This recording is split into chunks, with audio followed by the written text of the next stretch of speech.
Rebels from Belarus are among some of the foreign fighters heading to Ukraine to defend the country against Russia. Our correspondent Mark Lowen met some of the recruits in Warsaw as they prepare to make the journey. A trial run for the terror they'll soon see for real. Recruits from Belarus training before they go to fight with Ukraine. Slavic brothers uniting against a common enemy, Putin's Russia. Pavel Kulazhanka came back from his life in New York to battle the Kremlin's forces, who are supported by President Lukashenko of Belarus.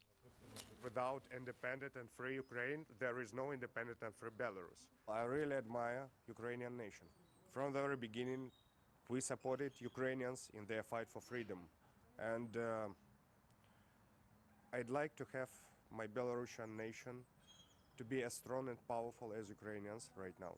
Do you think Lukashenko will send Belarusian troops into Ukraine? Hope so, because if he sends someone to Ukrainian soil, we will destroy them on Ukrainian territory first, and then we won't have a lot of problems with our comeback to our motherland. For these dissidents, it's in part a proxy war against a regime at home that's made Belarus a launchpad for Russian attacks on Ukraine. 30,000 Russian troops advancing from there to Kiev. They'll also take in supplies and what they hope they won't have to use. And then a crash course in first aid by a Polish veteran of Afghanistan.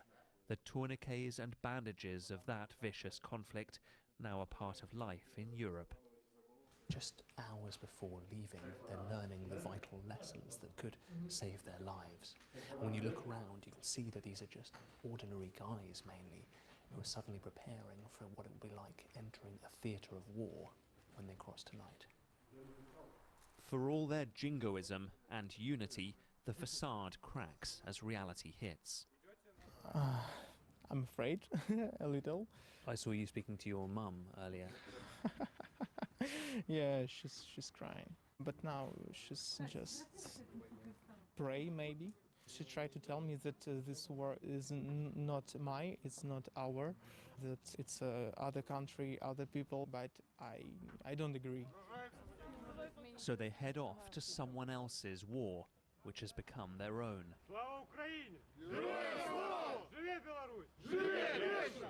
Both countries fighting the imperial oppressor. They travel from Warsaw to war, hours first to the border. A final sip of safety before a crossing off limits to our camera. Their sights set on victory for two nations in arms. Mark Lowen, BBC News on the Poland-Ukraine border.